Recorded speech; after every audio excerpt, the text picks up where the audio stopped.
Warm welcome to my channel, all learners. Very good morning. I am Sunil Bist and I am a teacher. So friends, मैं कराता हूँ आपको DSSB की तैयारी। और अभी कौन सी सीरीज चल रही है, जो सितंबर में एग्ज़ाम हुए हैं उससे हम क्वेश्चन देख रहे हैं। TGT सोशल साइंस की कौन से आए हुए हैं, तो 20 क्वेश्चन कर चुका हूँ थर्ड शिफ्ट के। जो लड़कों का पेपर हुआ था 6 सितंबर को, मैंने खुद इस पेपर को दिया था थर्ड शिफ्ट में, तो इस तरह के क्वेश्चन आए थे। तो एक बात मैं आपको बताऊंगा कि आप लोगों को बिल्कुल ध्यान रखना है टाइम मैनेजमेंट का। अगर आप फीमेल हैं तो टाइम मैनेजमेंट करिए और कम से कम 60 मिनट आप SST सेक्शन के लिए बचाना, ठीक है। तो फ्रेंड्स, करते हैं इसके 20 क्वेश्चन। ये सेकंड पार्ट है, फर्स्ट पार्ट नहीं देखा तो देख लीजिए और भी पार्ट देखना जो मैंने अभी तक करा रखे हैं। तो इस चैनल को आप इस वीडियो को फॉरवर्ड करके भी आप देख सकते हो। तो करते हैं स्टार्ट। क्वेश्चन नंबर 1 है, which of the following factors affect the distribution of insolation. तो इसमें कौन सा आएगा, तीनों के तीनों ही अफेक्ट करते हैं। Angle of sunrays, length of day, sun spots, तो तीनों ही इसमें आएंगे। Who was the father of liberal view of society. तो जॉन लॉक थे, ये वेस्टर्न थिंकर थे, ठीक है। John Locke. एडम स्मिथ कौन थे, ये अर्थशास्त्री थे, इकोनॉमिस्ट, ठीक है बच्चों। निम्नलिखित में से कौन सी आग्नेय चट्टान मशरूम के आकार की होती है। तो इसको लैकोलिथ्स कहते हैं, लैकोलिथ्स। थोड़ा हार्ड क्वेश्चन था ये ज्योग्राफी का। वायुमंडल में सर्वाधिक मात्रा में पाई जाने वाली गैस, तो ये नाइट्रोजन है। ये सिंपल क्वेश्चन है। 71% हमारे एटमॉस्फेयर में नाइट्रोजन है। फिर उसके बाद आपकी कौन सी गैस है, आपकी कार्बन डाइऑक्साइड हो गई, फिर ऑक्सीजन हो गई, और बहुत कम मात्रा में ऑर्गन और लिथियम, ये जो बाकी गैसें हैं वो है। निम्नलिखित में से कौन सा गर्म महासागरीय धारा है, ठीक है। तो जो पेरू धारा है वो ठंडी धारा है, ठीक है। और अल नीनो धारा कैसी है, ये गर्म है, ठीक है, अल नीनो धारा। क्वेश्चन नंबर 6 है, step rocks coast rising almost vertically above sea water is called. Sea cliff कहते हैं इसको, यस। बैरियर आइसलैंड कहते हैं, तो इसको सी क्लिप कहते हैं। ये NCERT से लिया गया है फ्रेंड्स। बोल्शेविक सरकार ने मार्च 1918 में डैश के साथ ब्रेस्ट लिटोवस्क संधि पर हस्ताक्षर किए और युद्ध से बाहर हो गए। तो ये जर्मनी के साथ उन्होंने संधि की थी। और बोल्शेविक सरकार किसकी थी, आपके व्लादिमीर लेनिन की, ठीक है। रेड आर्मी थी इनकी, लाल सेना, ठीक है, लाल ध्वज था। और बाद में इन्होंने कम्युनलिज्म की स्थापना करी थी वहाँ पे, साम्यवाद की। और हमारे भारत में भी क्या है, साम्यवादी पार्टी है, कम्युनिस्ट पार्टी है। एक तो तृणमूल कांग्रेस है, ठीक है, कम्युनिस्ट तृणमूल कांग्रेस वहाँ पे ममता बनर्जी की, ठीक है। और एक राइट विंग है, जो JNU वाले हैं ना सारे, ये कम्युनिस्ट ही है ये। क्वेश्चन नंबर 8 है, the discontinuity present in earth interior between lower mental and outer core is called. तो इसको हम कहते हैं गुटनबर्ग डिसकंटिन्यूटी, ध्यान रखना आपको। क्वेश्चन नंबर 9 है, the rate of change of temperature of ascending और descending air is called adiabatic lapse rate कहते हैं इसको। जो क्वेश्चन समझ में नहीं आया उसको पॉज करके देख लेना आप लोग अपने कन्वीनियंस के हिसाब से। Who analysed the society into the ideal properties and the working industries. तो ये हेनरी डी सेंट साइमन थे।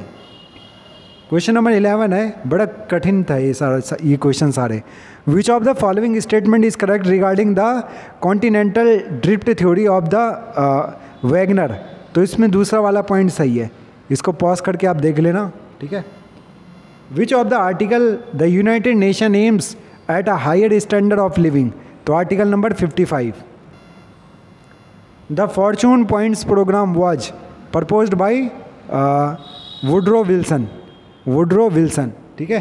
14 पॉइंट 14 सूत्रीय जो कार्यक्रम है वो किसने, वुड्रो विल्सन ने। ये इन्होंने प्रपोज किया था, हमारे जो स्वतंत्रता सेनानी है उनको दिया था इन्होंने, वुड्रो विल्सन ने। जापान में उष्णकटिबंधीय चक्रवातों को कहा जाता है, ताइफू कहा जाता है यहाँ पे, ठीक है, जापान में ताइफू। किस विचारधारा में लोकतंत्र को एक डिकेइंग कॉर्प्स के रूप में वर्णित किया गया है। तो ये फांसीवाद में, ठीक है, फैसिस्टवाद, फांसीवाद। और किसने, ये मुसोलिनी है ना आपके इटली के, उन्होंने इसकी विचारधारा रखी थी। They gave the ideology of fascism. बेटोनी मुसोलिनी हिटलर के साथी थे वो।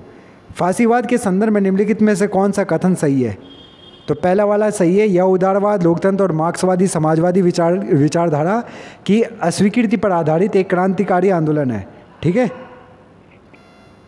और दूसरा पॉइंट था, फांसीवादियों ने इटली में सरकार के पिछले स्वरूप का पूरा समर्थन किया था।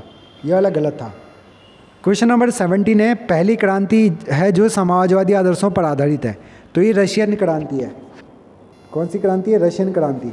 और रशिया की क्रांति ने हमारे को, इंडिया को क्या दिया था? हमारे को सोशलिज्म दिया था इसने। हमारे जो फ्रीडम फाइटर थे उन्होंने सोशलिज्म अपनाया था, यहाँ से पंचवर्षीय योजना अपनाई थी। ठीक है। डॉक्टर जवाहरलाल, हमारे जो जवाहरलाल नेहरू थे प्रथम प्रधानमंत्री, उन्होंने यहाँ से समाजवाद को अपनाया था।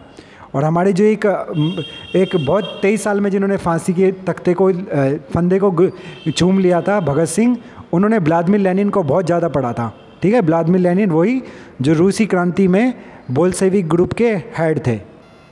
क्वेश्चन नंबर 18 है, संयुक्त राष्ट्र द्वारा अन्य सहायता एजेंसियां पर्यावरण पर कार्यवाही की शुरुआत में शुरू हुई थी। तो 1947 में, 1947 में हमारा देश भी आज़ाद हुआ था। और कौन सा देश आज़ाद हुआ था? पाकिस्तान। ठीक है। हमारा भाई था पाकिस्तान पहले। विच ऑफ द पाकिस्तान हुआ था 14 अगस्त को, हम हुए थे 15 अगस्त को। और कैबिनेट मिशन से हमें आज़ादी मिली थी। विच of the following is not a component of a fault in the crustal rock. तो ये आपकी कौन सी है? एंटीक्लिनियल एक्सिस। लास्ट क्वेश्चन कर रहे हैं इस सीरीज का। द्वितीय विश्व युद्ध का निम्नलिखित में से कौन सा गठबंधन सही है? ठीक है। एक तथा दोनों। ऊपर ब्रिटेन, फ्रांस, सोवियत संघ और यूएसएस। तो ये कौन से वाले ग्रुप में थे? ये अलाइड पावर थी, जिनको हम मित्र राष्ट्र कहते हैं। और जर्मनी, इटली और जापान, ये किस में थे आपके? ये आपके केंद्रीय शक्ति थे, एक्सिस पावर में थे। इसके अलावा इसमें जर्मनी, ऑस्ट्रिया भी था, और इसमें आपका टर्की भी था, ऑटोमन एम्पायर। ठीक है। और ऊपर वाले ग्रुप में, और बाद में इसमें जापान भी जुड़ा था, और बाद में इसमें इटली भी जुड़ा था। ठीक है। और ऊपर वाले ग्रुप में कौन हो गए? ब्रिटेन, फ्रांस, सोवियत संघ और यूएसए। ये मेन कंट्रियाँ हो गई। और दोनों ही बार किसने ग्रुप को जीता था? अलाइड पावर ने, प्रथम विश्व युद्ध में भी और द्वितीय विश्व युद्ध में। प्रथम विश्व युद्ध चला था आपका 1914 से 1918, और द्वितीय विश्व युद्ध चला था आपका 1939 से 1945। तो आपको मेरे पढ़ाने का स्टाइल अच्छा लगा होगा। आप इस चैनल को लाइक करिए, शेयर करिए, कमेंट करिए, और मेरी वीडियो को ज़्यादा से ज़्यादा शेयर करिए, तभी जाके यूट्यूब मेरे चैनल को प्रमोट करेगा। Thank you so much. Wish you have a very good day. Keep positive.